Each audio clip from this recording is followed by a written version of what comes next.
Can everyone hear me okay? Yep. Let me just. Can we make it big? Yeah. I'm going to, should I mute everybody else? Or maybe you could all just mute yourselves. So just in case, I'm going to spotlight you and I'm going to Okay. Thank you so much for coming. All right. Well, thank you for having me. I am going to share my screen. I have a presentation prepared, but before I do that, I just wanted to say I'm really honored to be here, to be able to share my work with you, and for you guys inviting me. I really appreciate this opportunity. And I do know several of you who are here today. And also, I think that I took a marbling class with you, Christina, at your home in Mass, I believe. So, and I'm actually going to be talking about some work I did with marbling as well. So that was fun. Oh, fun. Yeah. Okay. So I'm going to share my screen.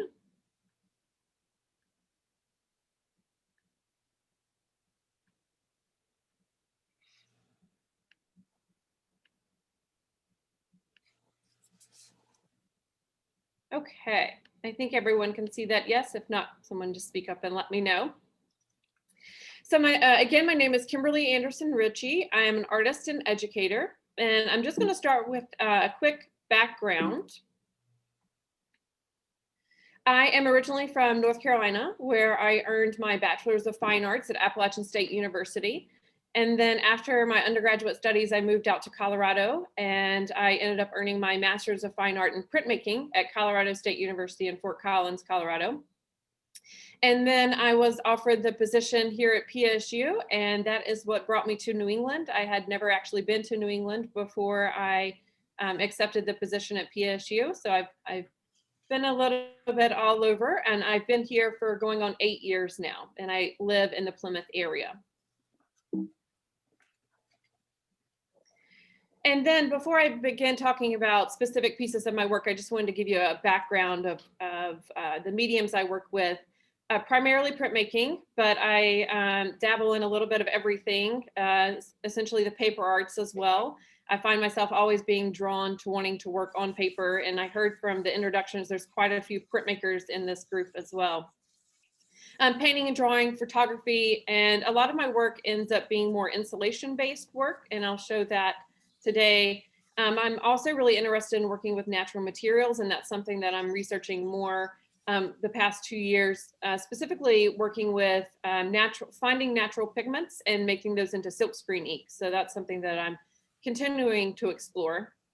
And mostly my work for the past, really since my graduate studies, has been around environmental issues, a variety of different environmental issues. I tend to keep coming back to advocating for our natural world, and that's where my work seems to always fall into that category at large. And one thing I'm also going to talk about today is I have, over the past few years, attended several artist residencies, and I found that has really, the traveling to various countries has really impacted my work, meeting different people, learning about their culture, honestly, their environmental issues. That has had a huge impact on my artistic practice. So today's presentation was titled Endangered, Undiscovered, and Invasive Species, and that is what I'll move towards throughout the presentation. But I thought it was important to start with a little bit of a background on my work and how I got to where I am today. So I'm just going to start back about 5 years ago when I was working with a series on mining and mining issues. And this really came up from when I lived in Colorado, in outside of Boulder, Colorado, in a town called Erie. And right beside the housing neighborhood, and there was a condo, it was kind of a large development, there were fracking sites directly beside our condo that we lived in. And I think majority of the people living there had no idea that that was a fracking site.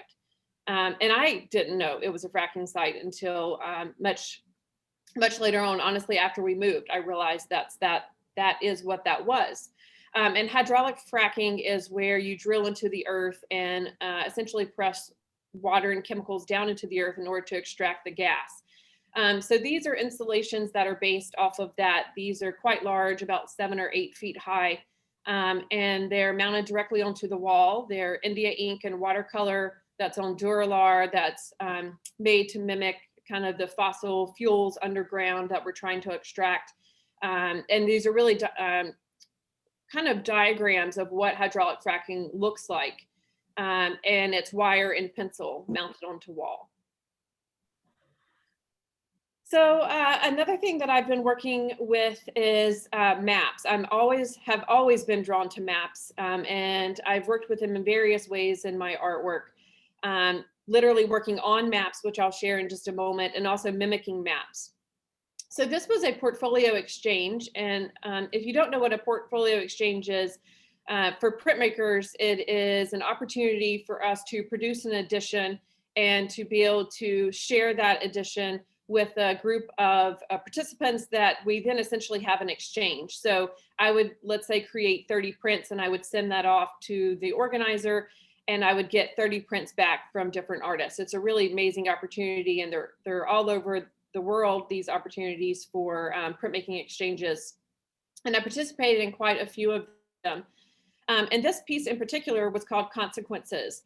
And it is about how we, as humans, impact the world in ways that we don't quite realize. So what we perhaps do here in New England may affect another part of the world, and we may not realize that, such as air pollution, even sea plastic in our oceans, which I'll talk about my work with that in just a little bit. And these pieces are also made to fold up to be three-dimensional globes as well. And I began running with that idea of making these three-dimensional globes and exploring all the different ways that you can actually cut and fold paper to make a three-dimensional globe. Of course, these are mounted flat onto paper, but I liked the idea as a paper artist of being able to fold the work to be three-dimensional. So I continued working with maps. These are actual maps that I've silk screened on top of. And these maps were acquired from Plymouth State University from the Geography Club. They were selling them. They were trying to get rid of all these large storage of old maps that they had. And I hoarded quite a few of them, and I'm still using those today as well. And they're just beautiful on their own. But what I wanted to continue working with was my exploration in lichen. And I really fell in love with lichen when I was out in Colorado. They have just these brilliant colors of red and green lichen that's growing on the rocks. But then when I got here to New England, I found that the lichen here is equally as beautiful, and there's all different types that grow here on the East Coast. And so that has really impacted my work. But what I also learned through research is that lichen is a first indicator of air pollution. So I began exploring lichen in relation to air pollution. So the small kind of open areas of color that you see here are made to mimic small pieces of lichen, and the rest is silk screened white ink on top of the maps that were then cut to be a way to fold into three-dimensional globes. So just another series of work, again, exploring around the idea of lichen being an indicator of air pollution. And I'll end with this piece on that note. This piece is called Rock Trip Lichen. It is made to mimic the lichen that is called Rock Trip Lichen. And you can find it growing on large boulders in the forest here in New England. And it's almost like lettuce, it kind of falls off. So these pieces were laser cut maps that were made in these shapes to look like the lichen that's falling off of the rock. They are silk screened on both the front side and the back side. And they have been arranged in a variety of different formats and different exhibition locations. And again, this is to bring awareness of such a vulnerable species such as lichen and how that can be an indicator of air pollution.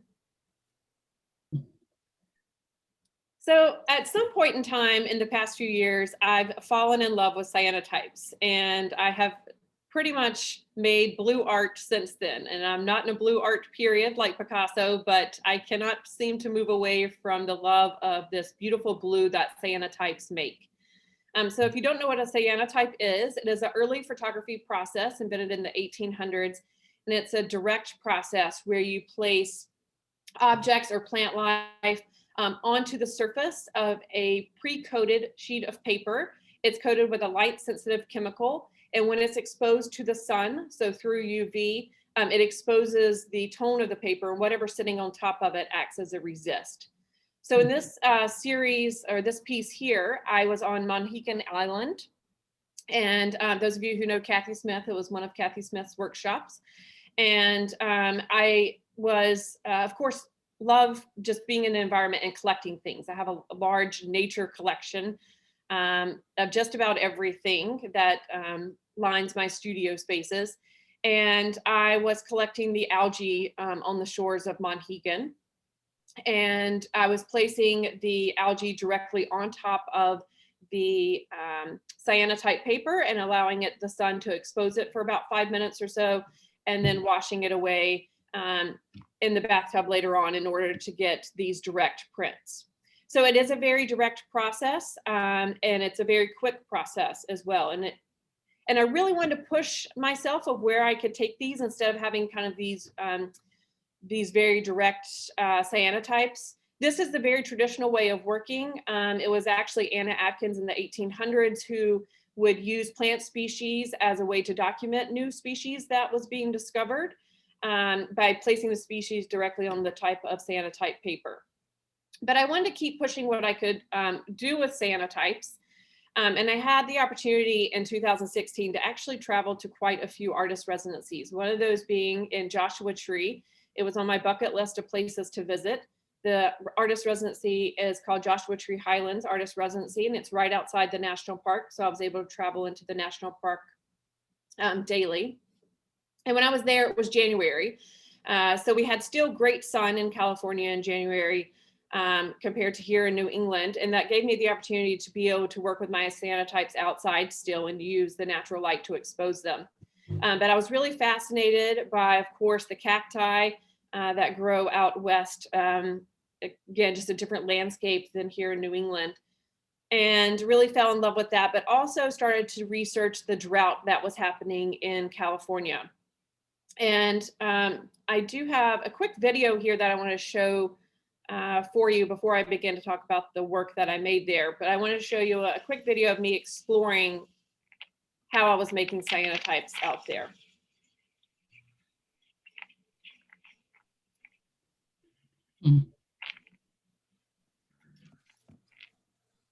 So that was this. I'll pause.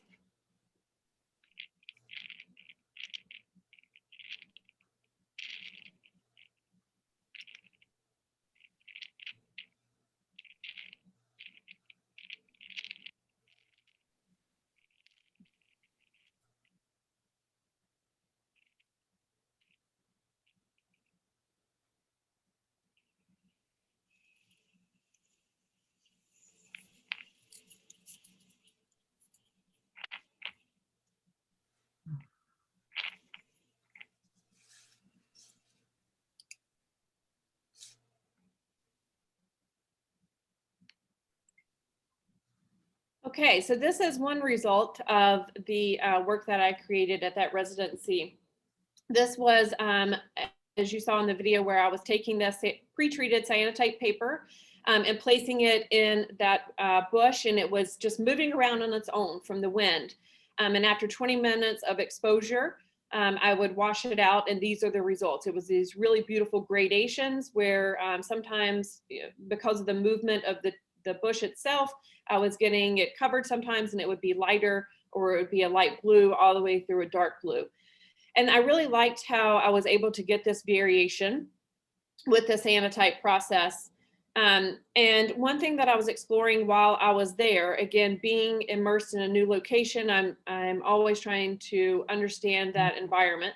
And of course, they were going through, at the time, was a 10-year drought. Of course, they've continued with that drought, as we have in New England as well. And this particular piece was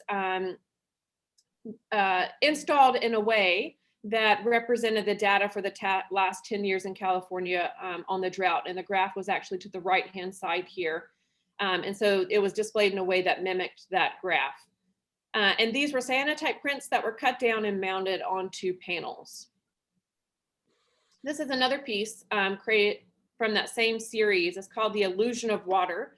Because it looks like water, and that's one thing that cyanotypes do, is they give a beautiful, of course, blue color that has a lot of times represented water in my work. And I call it The Illusion of Water because, again, I was focusing on the drought happening in California. But coincidentally enough, of course, we've had this major drought in New Hampshire this past year, so much so that the property that we own, I say temporarily looking over throughout my lifetime, right? That we don't really own that property in my eyes, but the property that we live on is blessed with water. We have a creek, we have a pond, and we have a bog. And all of that went dry this summer. And we had a dug well that we ended up having to drill a well just to get water. So we think that we have plentiful water here in New England, but it's not until we go through our own drought that we realize that. And that's the first time I experienced that since we've moved here to New Hampshire. Another artist residency that happened in that same year was in Iceland. It's a residency called Nes. It's in Skagastrand, Iceland, so northern Iceland. And I had never been to Iceland before until I went to this residency, and I have absolutely fallen in love with Iceland. And I've been back again since then.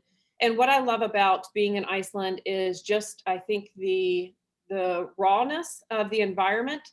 It's a harsh climate. It's a small populated country. There's only 300,000 people who live there. Of course, a lot of tourists are coming to Iceland now, but the vastness, the fact that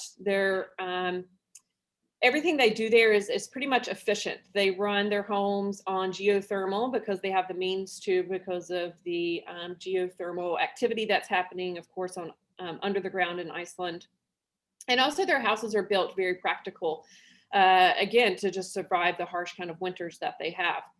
But while I was there, one thing I was focusing on and thinking a lot about was sea level rise and the impact that has on islands, specifically, of course, Iceland is a small island, but even our coastlines that we have here in the US. So again, began to start to play around with cyanotypes and how I could push the boundaries of how do you traditionally work with cyanotypes. So I started taking the cyanotype paper that was pre-treated, laying it out on the ocean. I did this both in California and in Iceland, and allowing the waves to be recorded on the paper. And I have a quick video of that as well. This is actually at the Salton Sea in California, this video here. And if you know anything about the Salton Sea, it's its own environmental nightmare that's happening in that area, and how that sea, if you will, came to be as well. But here's a short video.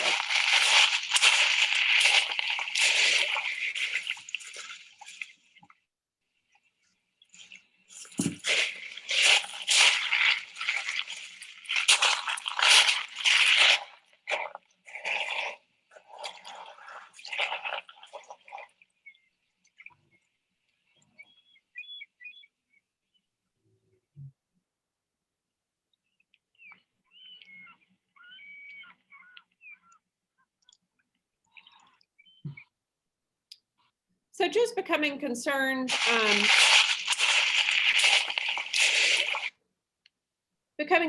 with sea level rise and the impact that that's going to have on us throughout the world in the coming years. That's happening now and in the coming years. I wanted to somehow depict that through my work and bring awareness to that.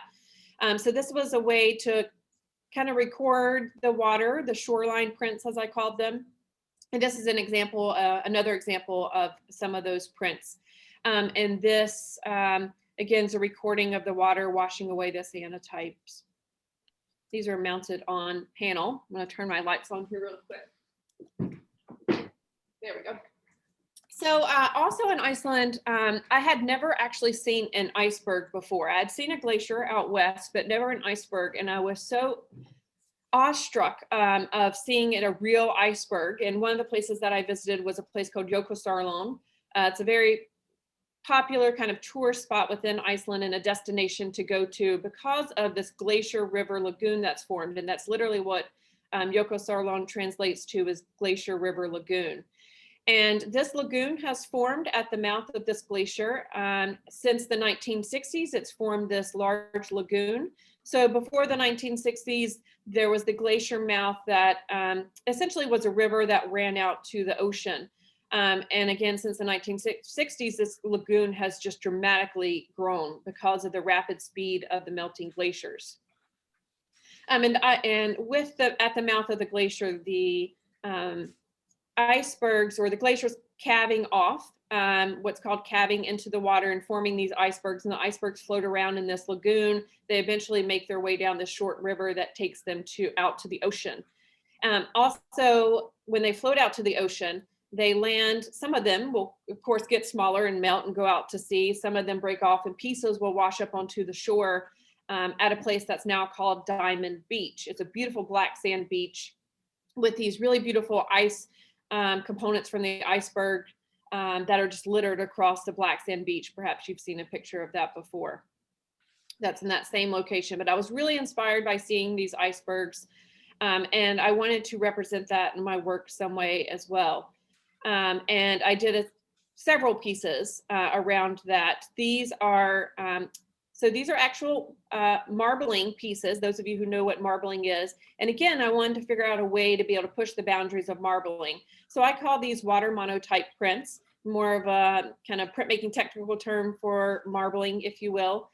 So I'd take my marbled sheets of paper and I would cut out these shapes that mimicked kind of aerial views of glaciers and icebergs and waters, rivers, lagoons, et cetera, and form them in a way that kind of mimics sea ice or these aerial views. And this is, so it's the cut paper, the marbled cut paper mounted onto back painted plexiglass that's around an inch thick, and they're floating on glass tubes.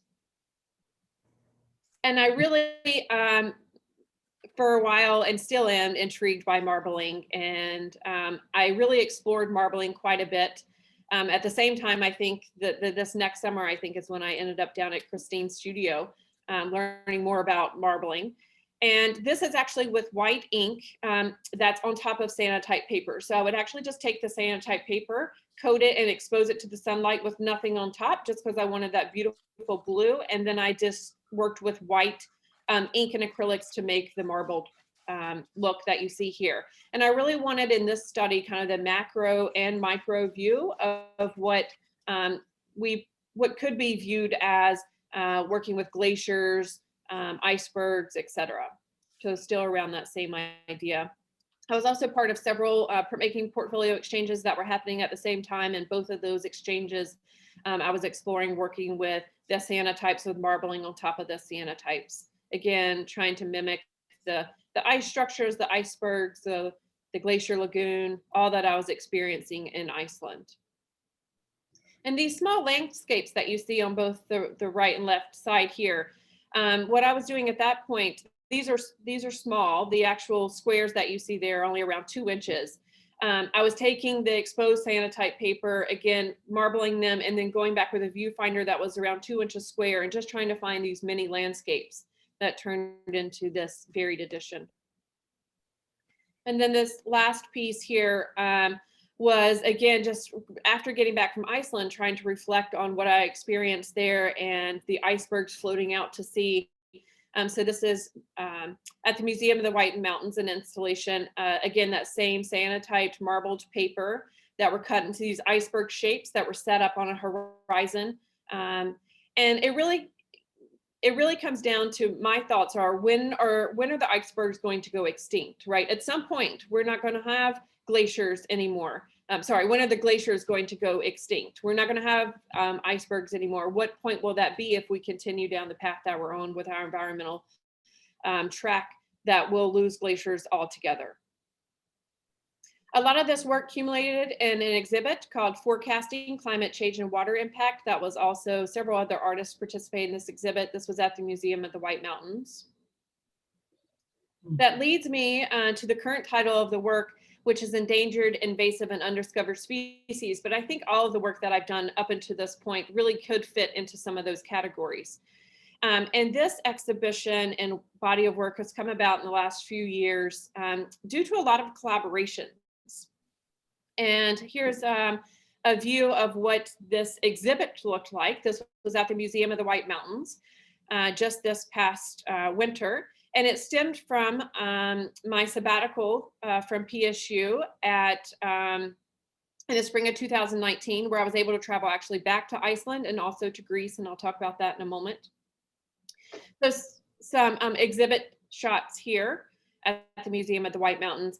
And part of that collaboration was working with the PSU herbarium on campus and being able to highlight the plant species that are that's stored in the herbarium files. Also some student collaborations that we worked with plants that are endangered here in New England. And then an artist collaboration with an artist based out of Denver, who I am friends with when I lived in that area. So here's another shot. In the foreground here, you see some samples. These are plant specimens from the herbarium. And on the opposite wall, you'll see what was vinyl stencils that were placed on the wall and then painted this really harsh red. And the plants that you see on the back wall are actually endangered plant species here in New England. That was a class collaboration I'll talk about in just a moment. And we painted it red to bring awareness and alarm to why these plant species are being lost. And the majority of the reasons why they're being lost is to, of course, human impact on their environment. We are essentially just keep building and building, and we're impacting where we're building. And if we're building homes and parking lots there and stores, there's no longer a space for those plants to grow. So we're just impacting the amount of space that they have to live, essentially. So I just wanted to highlight the PSU herbarium as well. So there was a variety of species that they put out, both that were endangered species here in New England and invasive species as well.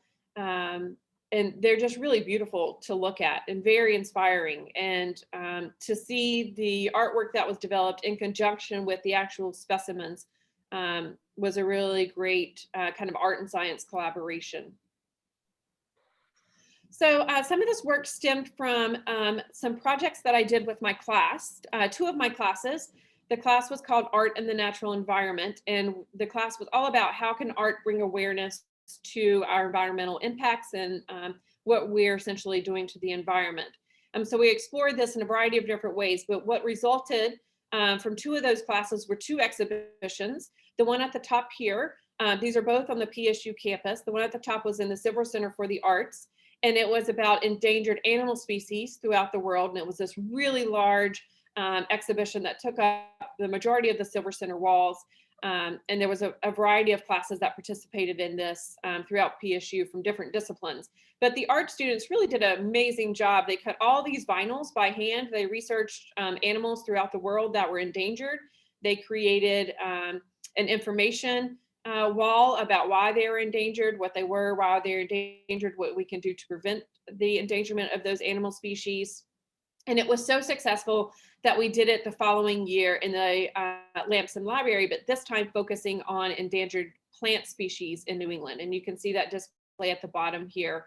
Again, the same type of hand-cut vinyls that the students did, they were installed throughout the library space, along with diagrams that stated what the plants were, why they're endangered, and what we could do to prevent that. So because these vinyl pieces, they're essentially just stickers, if you will. So we cut stickers from vinyl, and when you peel off the backing, there's this other piece that you would have that's still the same shape of those flowers that would normally just go into the trash. And because I'm a hoarder of all things and feel like I can find some way to utilize something, that resulted in just that. So that's what you see mounted on the wall here to the left was some of those vinyls that were saved, placed on the wall, and then the wall was painted red to create a new piece. Again, all these vinyls were hand cut by the students. And on the right-hand side is a series of work that I created using the backings of those vinyls. So just that kind of waxy paper that was on the back of the vinyl, I would lay down on top of my cyanotype prints, silk screen on top. I went back and did paintings and drawings on top of them as well. So these are all the endangered plant species of New England that I have explored in a variety of different ways, as you can see in these prints here. So it all starts with cyanotypes. So these are cyanotype backgrounds with the stencils placed on top, and then silk screening and multiple layers that's happening on top of these prints. And another exploration of that as well. Again, collaboration with my students here, because of course they're the ones who cut these endangered plant species vinyls. And then as part of this exhibit, I was at the same time working with artist Fawn Intencio, who I've worked with quite a bit. She lives out in Denver, and we decided to do a print exchange where we were going to work on each other's prints. So essentially, she packed up a bunch of old prints that she no longer wanted to look at and sent them to me, and I did the same for her. And the work that you see here is work that I worked on from the work that she sent. So I caught this undiscovered species because I wanted it to go along, of course, with the plant species work that I was working with at the time. But I wanted to be able to have freedom, to be able to play within the work, and not quite sure where I wanted to take it. I didn't want it to be representational of something. I just wanted more freedom, but also to highlight the fact that we don't know all the species that are discovered. Scientists are still finding species that are not known to us, and we really don't know what's happening at our world at large. We don't know everything that we think that we do about how we're affecting our planet. So this was really, again, just the opportunity to be able to explore those ideas. So these were relief rolled collagraphs that were layered. Fawn did these parts of the prints, and then I went back and did these more conceptual types of drawings and added to that for these larger installations that I knew that I wanted to do. And here's one of those installations. This is, again, was at the Museum of the White Mountains here at PSU. And these were the cut prints that were then layered on a wire with some lily reeds and hung from the ceiling. And another installation that I did, again, those cut pieces, they were mounted on a wire that was drilled and placed into the wall. Again, just to try to explore what undiscovered species that we are not aware of or know about. These could be micro or macro versions as well. And then just kind of exploring my own work with that, again, working with cyanotypes, working with silk screening on top of that. There's a little bit of dry point that's happening, dry point drawing that's taking place. It's very faint. You can see it here. And if you don't know what dry point drawing is, I just want to quickly tell you about that. It's a way of drawing that predated lead in pencils or graphite, of course, that we use now. And it literally, you use a piece of metal. Here was a piece of silver. So it's a silver dry point. And if the surface is coated with the correct material, it will oxidize itself and you do a drawing, and you can't erase it. You can't smear it. It's instantaneous. And this is just, this is actually white silk screened ink, which works well as a dry point surface, but so does gesso. So you could coat a piece of anything, canvas or paper, with gesso, and then go back with a piece of metal and draw directly on it. And it's a permanent marking. So these also have dry point in them. Some more prints around the undiscovered species, working with cut stencils. There's a lot of layering that's happening in these pieces, from the cyanotypes building on with silk screening, lots of silk screen layers, and then finally finished with a white silk screen layer with a stencil that was placed underneath the screen. And then the last piece of work that I'll talk about is the invasive species part of this exhibition. And I had the opportunity during my sabbatical to travel to an island in Greece called Skopelos Island. It's actually the same place that a lot of the Mamma Mia film was filmed. So if you are familiar with that movie, a lot of those locations were filmed on Skopelos Island. It's actually a really quite challenging island to get to. You either can fly over to a neighboring island and take a ferry in from the capital of Athens, or you can take a bus or a train up to a ferry that would then be a 3-hour ferry ride to the adjacent island that then the next day you can catch a ferry.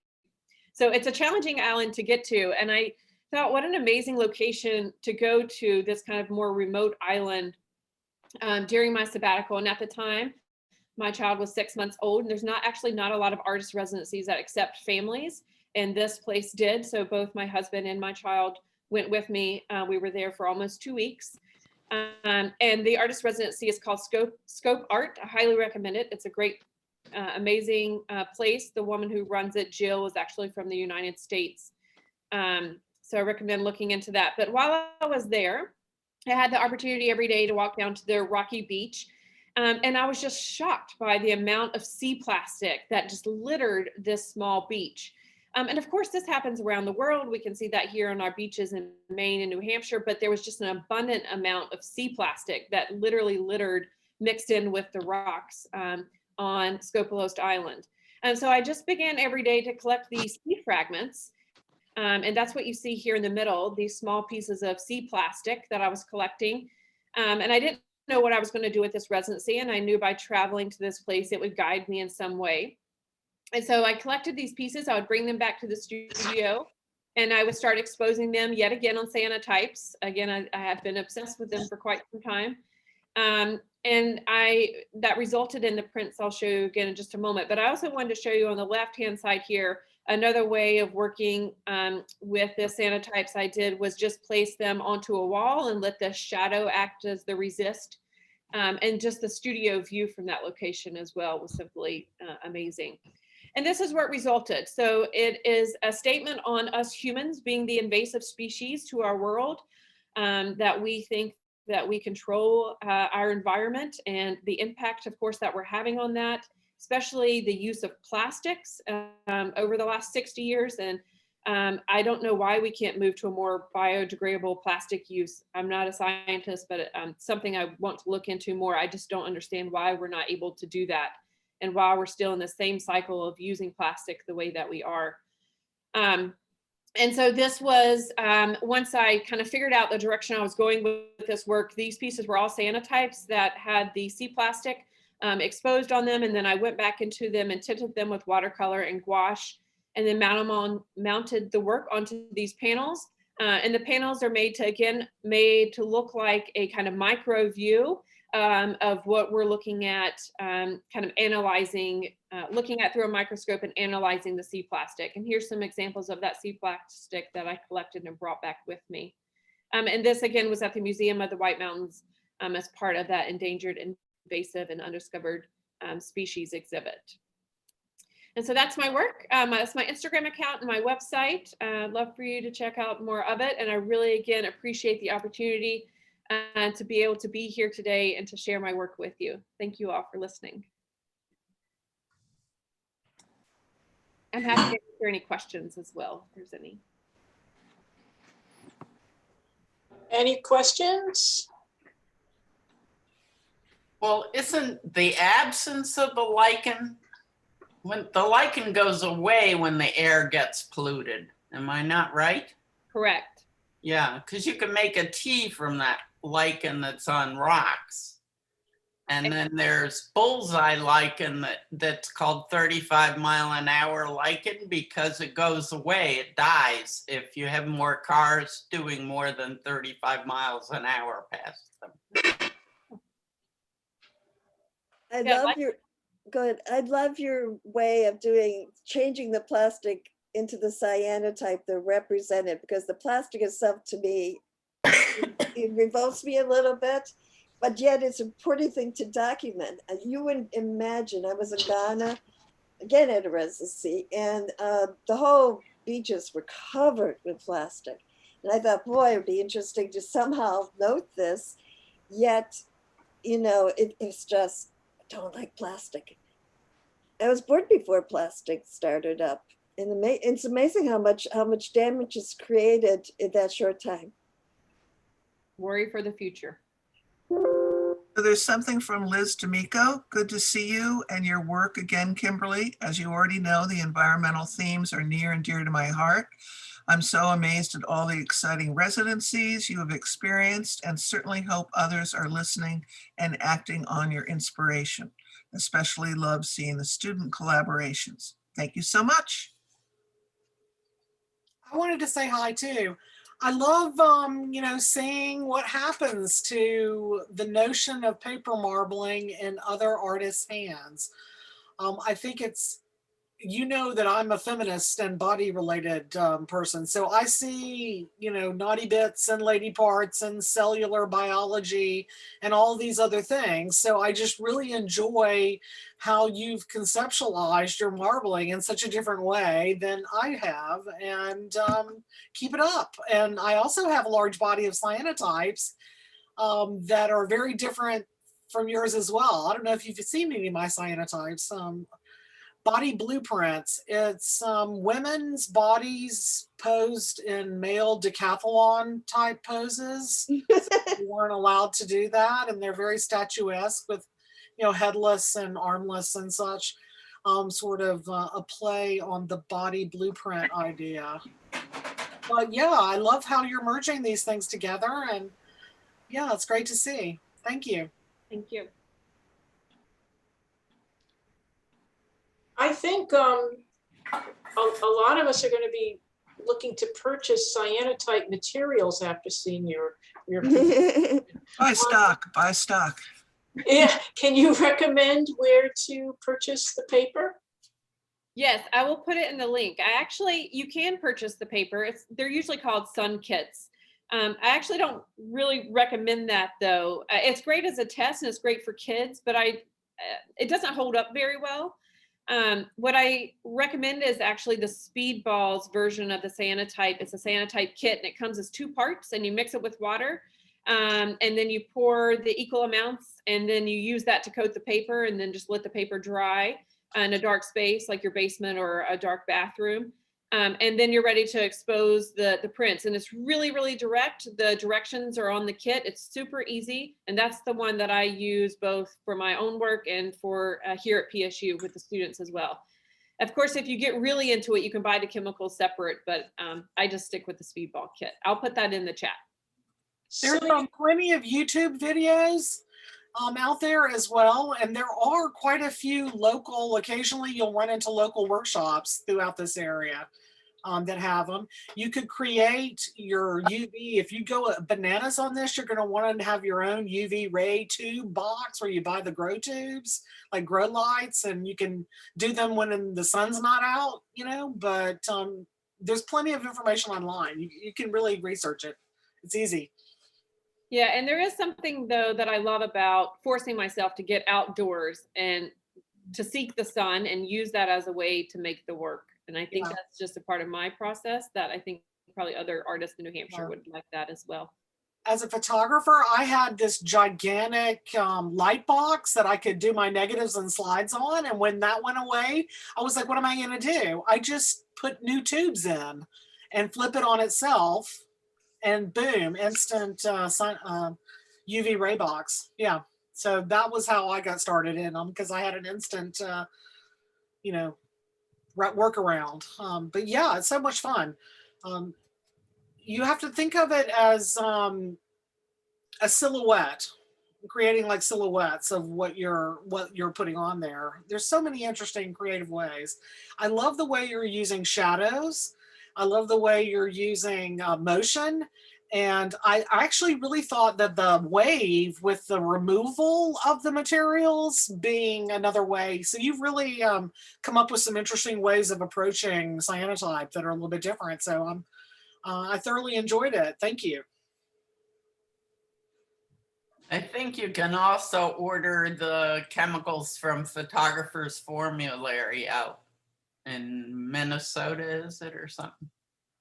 Yeah, lots of places, different brands, and I've worked with a variety of different brands, and I have nothing to do with Speedball, but I really do love the Speedball one.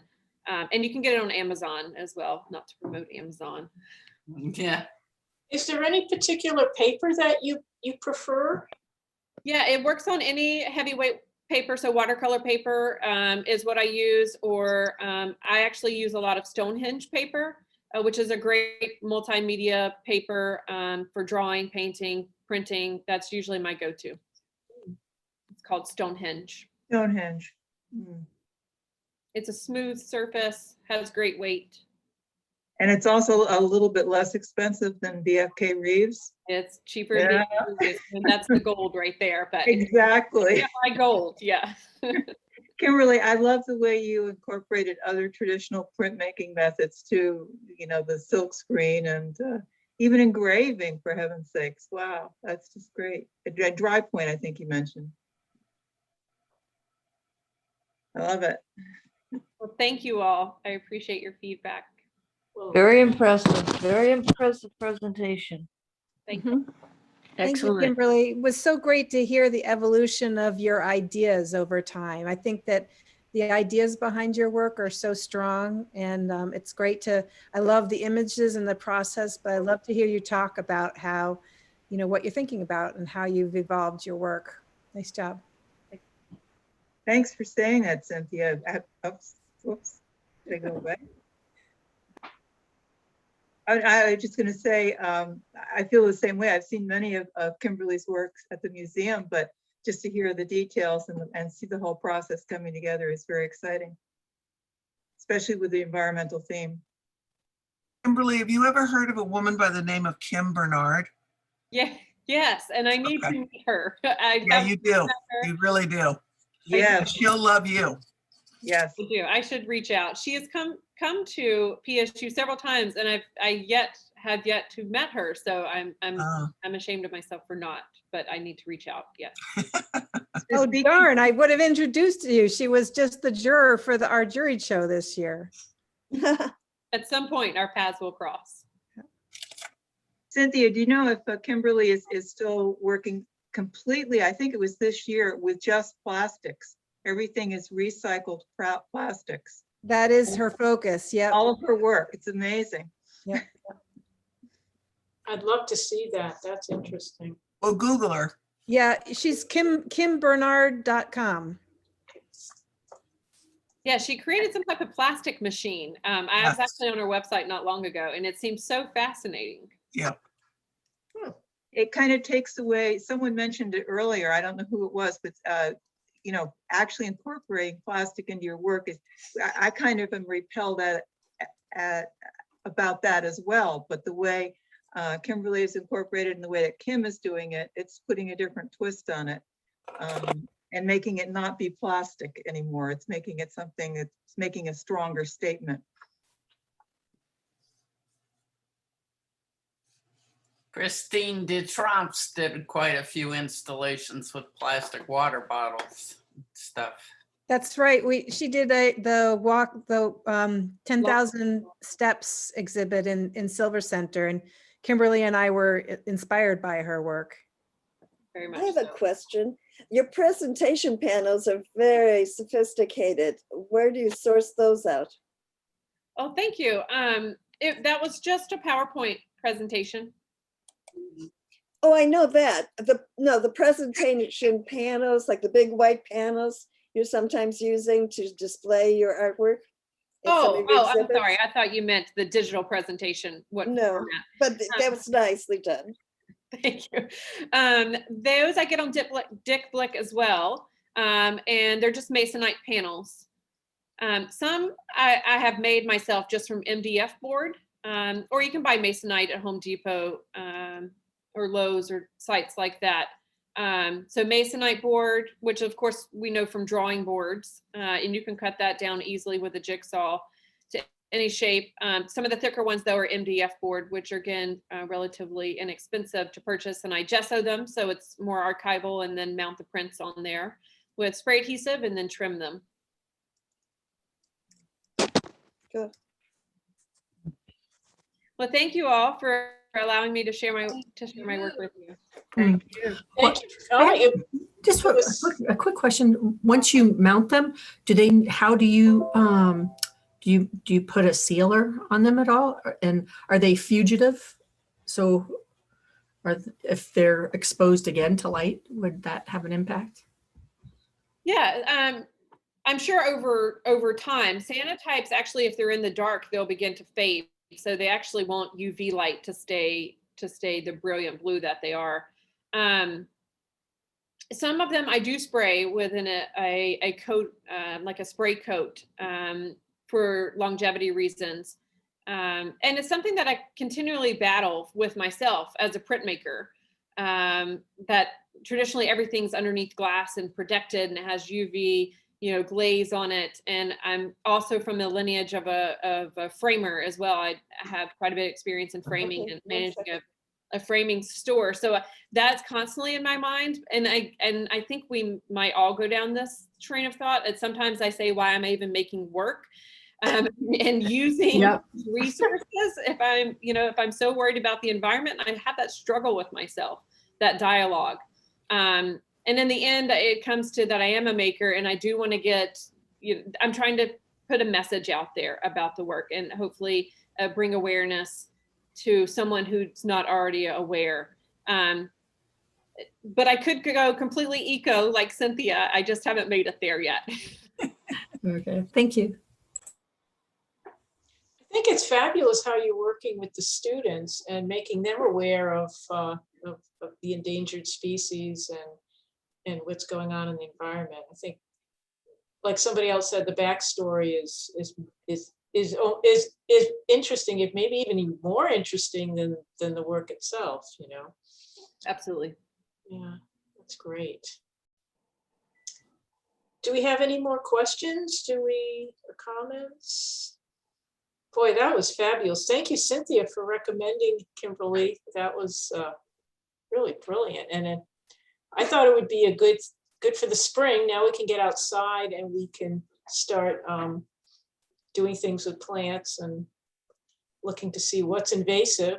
Go get your cyanotype kits, spring and summer. Right. Thanks, Kimberly. Thank you so much. Thank you, Kimberly. That was wonderful.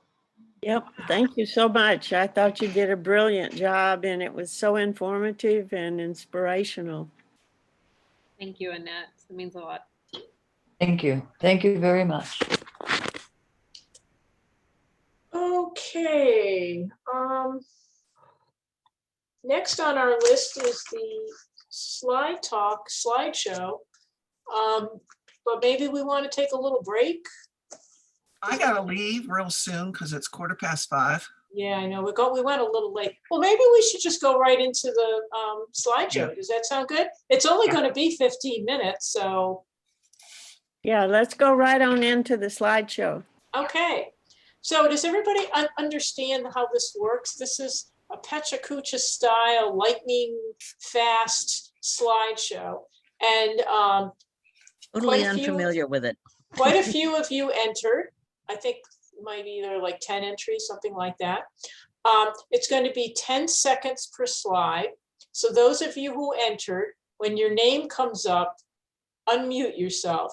You're going to be talking about your work, and you're going to have 10 seconds per slide. Okay, did everybody get that? And you don't have to say anything. If you don't have anything to say, you can just, hum or something, play the kazoo. I don't know. Okay, so I'm going to bring up the slideshow. And go back to here. Okay, I'm going to share my screen.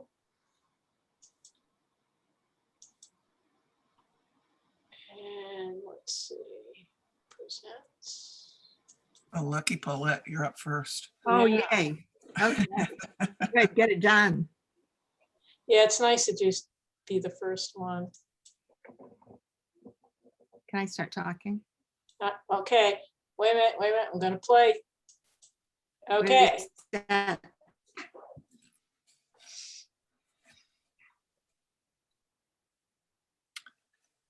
hopefully it's Hey. working. Oh, there it is. Yeah. There's my name. That's me. And the ones you're going to see are part of, I hope, make you smile.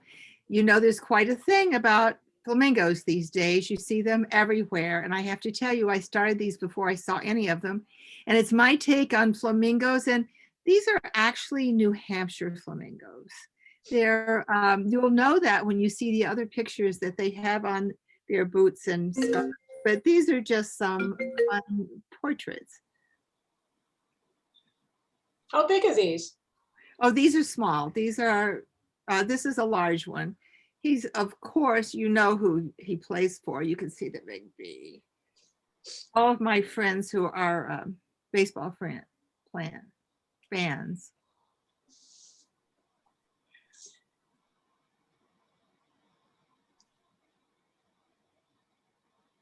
These are the watchers.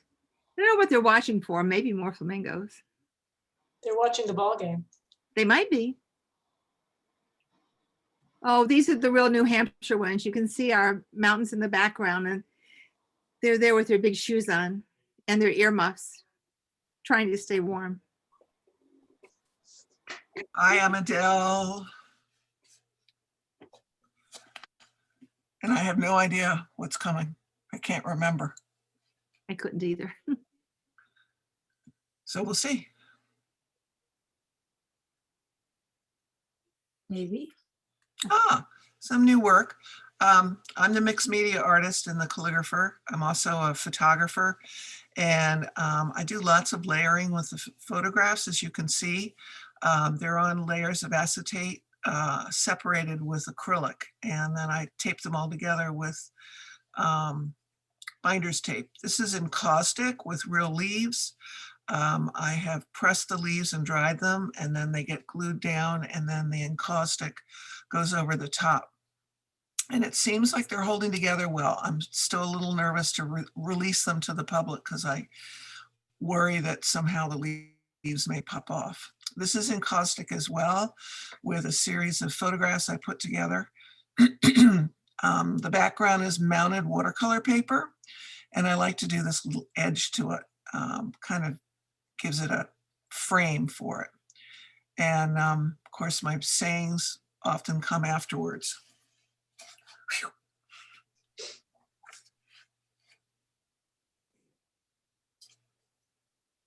Oh, it's me. All right. This is my mosaics. This is the sun tables, the sun and the moon. I made the initial pieces, and then I got off onto the sun and moon, I guess.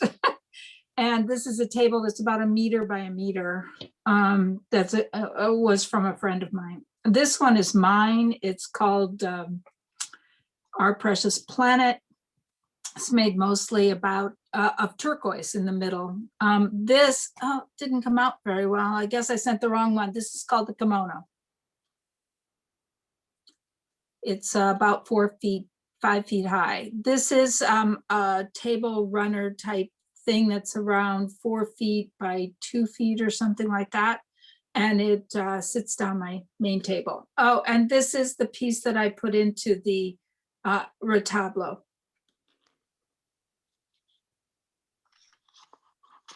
Oh, and he is my my 3 by 5 foot praying mantis that sits on my shed. Okay, I'm like everybody else. I don't remember what I sent, but I'll do my best. This one, my son named, I think he named it Brew, B-R-E-W Bayou, because he liked the way it sounded like Blue Bayou. This one is the Color of the Soul quilt, one of my art quilts, and I printed everything on it with my foam plate printing process. This is one out of my sketchbook. You can see it behind Scylla when you see her wall, but it's called I'm Proud of My Education. This is a drawing with soft pastel of Fox Park, which is here in Plymouth.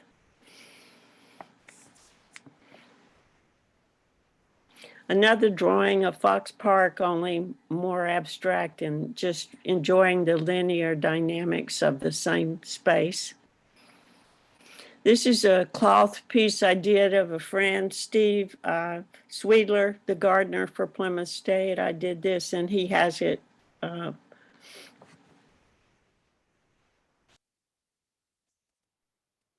Pieces that are in this little presentation are from the ink drawing class that I took with Annette just recently. I hadn't really done that much in ink, and we had a great time. These are done mostly with micron pen and India ink. This is just my bedroom. And we talked a lot about dramatic light and dark and light and contrast and shadow. It's a wonderful, this is my mother's chair. My mother's no longer with us, but that's her chair that sits in my living room, and the sun was just coming in that day. This is just views from my windows. I live in the woods of Campton, New Hampshire, and with the snow and the shadows and the reflection, and it was just, like I said, it was a new experience, and it was great fun, and I enjoyed every class.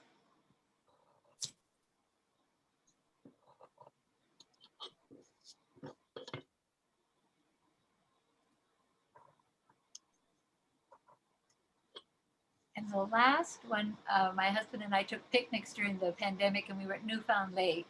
And we were talking a lot in class about the foreground, the middle ground, and the background, and the dark, the middle ground, and then the lightest in the back.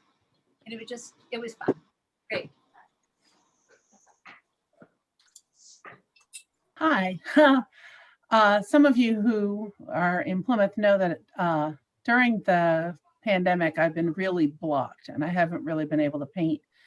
But fairly recently, like a month or so ago, I got a new sketchbook and some very inexpensive markers.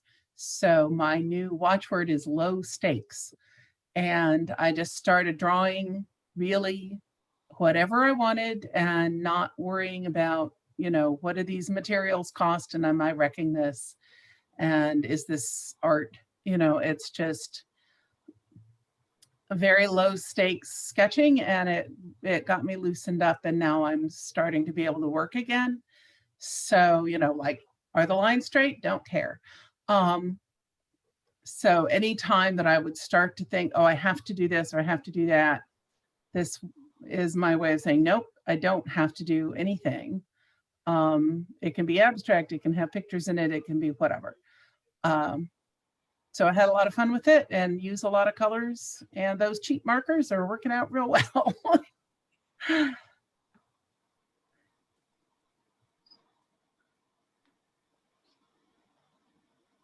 Well, I hadn't been doing too much art because I've been moving from Antrim to here in Kingston near Exeter. But this is on Old Pound Road in Antrim, and it's a series I'm working on that's pushing abstract thinking on the environment, I think.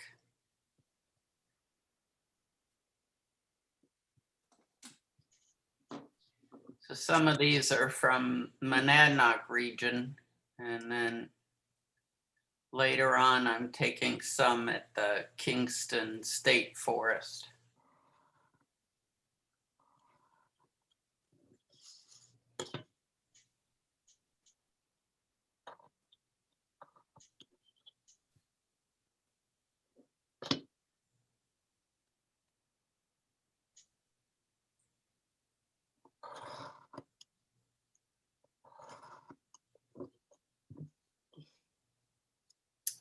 This one I call Standing Dead. Trees around here don't look too healthy.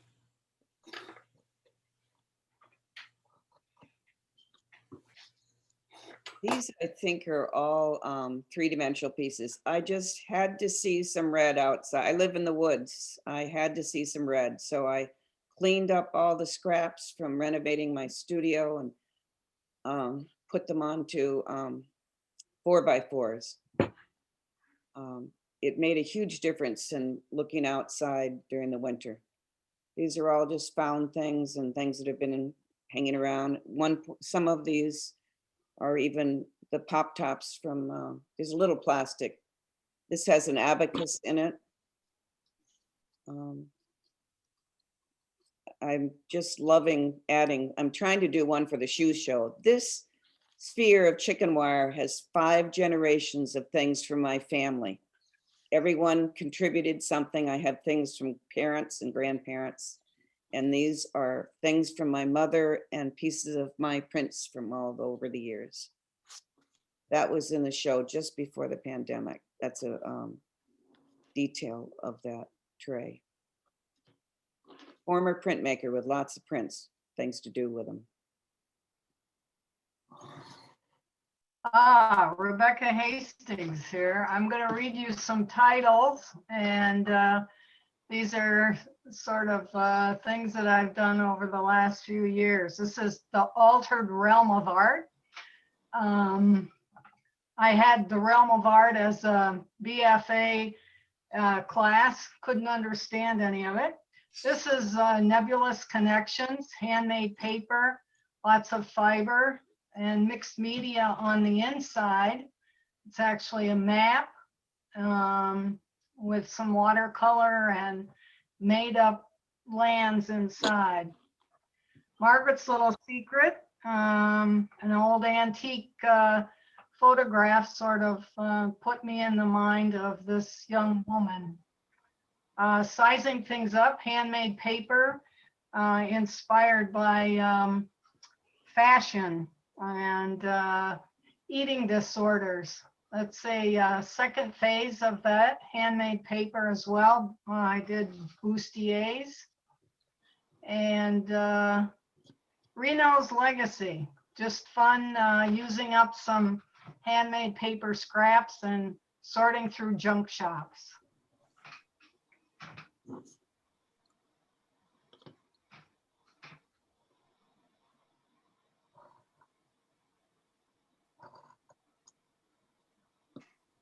Is Margaret there? She just said thanks, Wendy.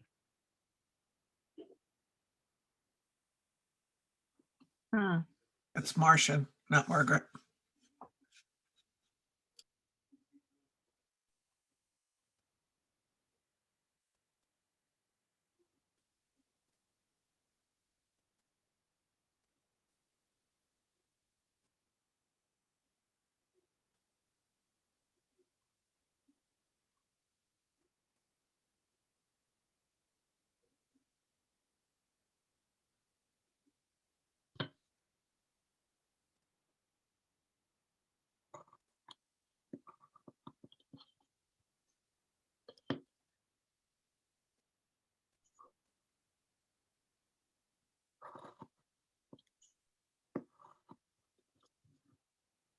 Cool.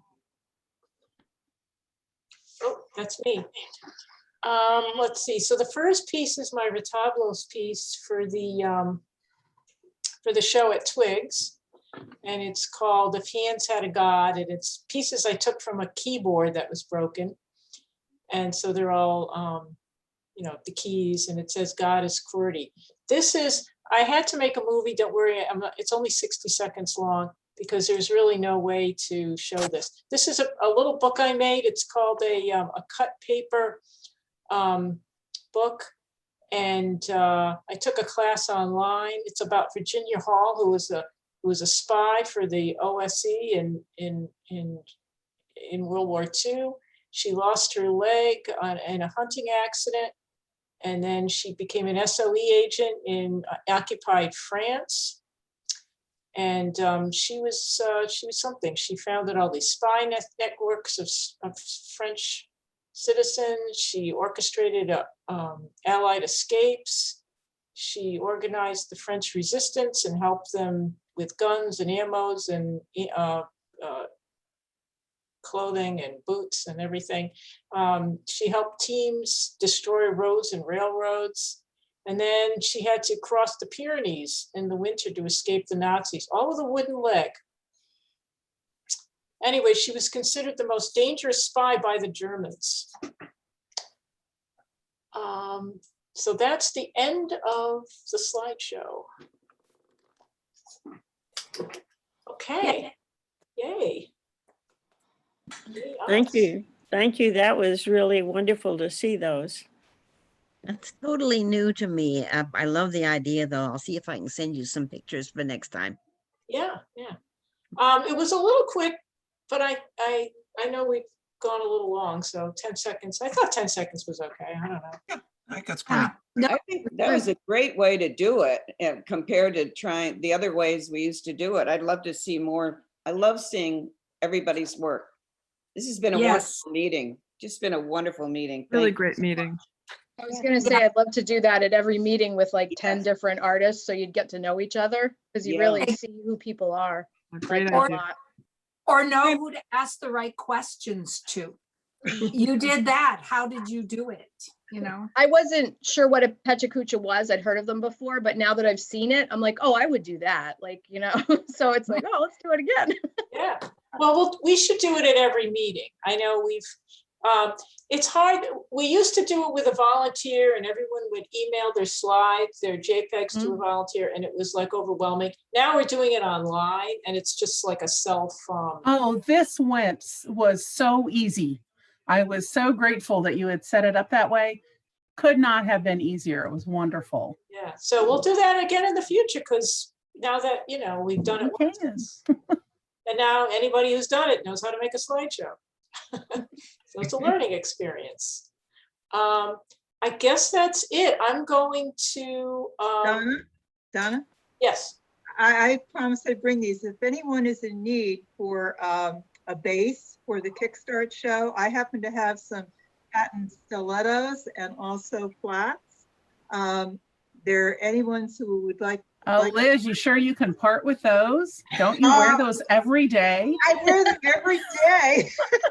They're so comfortable. Don't we all wear those every day with our pearls? You know, it's like, you gotta be kidding, but it's a nice purpose. They're patent and they're brand new, actually. So, you know, just give me a call or shoot me an email and drive by. They're yours. Okay. Yeah. Need a pair of those to cook dinner in. There you go. So I've been recording, not the whole meeting, but I thought like the important parts.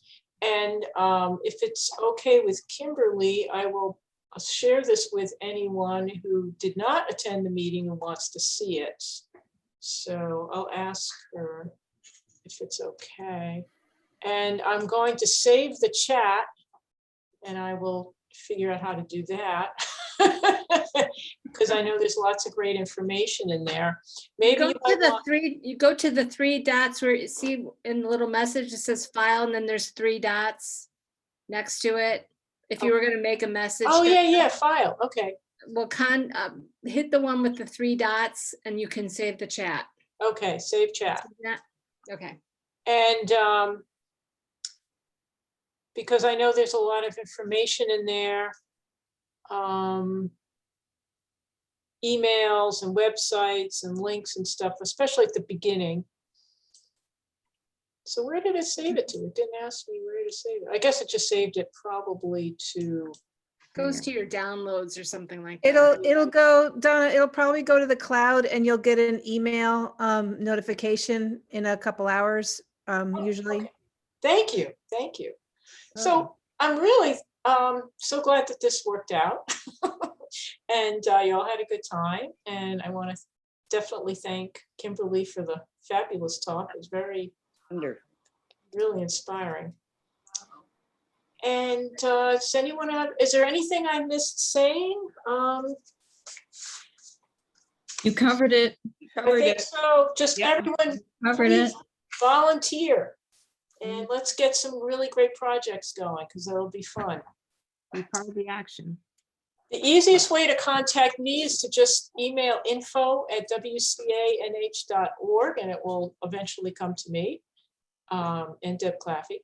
But yeah, just let us know if you have ideas or you want to come to a board meeting. The board meetings are the third Thursday of the month at 3:30 p.m. on Zoom. The exhibition committee meetings are the second Thursday of the month at 10 a.m. on Zoom. But next month is not going to be 10 a.m. It's going to be, I think, new. But anyways, just email us and let us know, and we will put you on the email list for those particular meetings so that you'll get the Zoom invite. Okay? Everybody got that? Yep. Okay. Because we really, the more the better. The more the better. The more the merrier. And also there's a, now, Catherine, is there a Central Massachusetts group? Are you guys meeting? Yes, we do exist. You're all welcome to join us. I think our next meeting is going to be a Zoom meeting, and our president, Susan Wadsworth, will be setting that up. But you can always email me at cmjudge@mac.com. If you would like to be on our list, we'd love to have you sit in with us.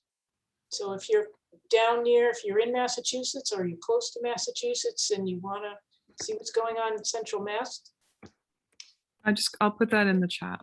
Yeah, those are the folks. And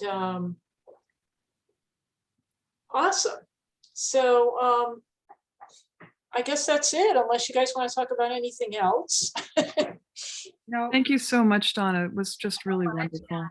Right. Do you have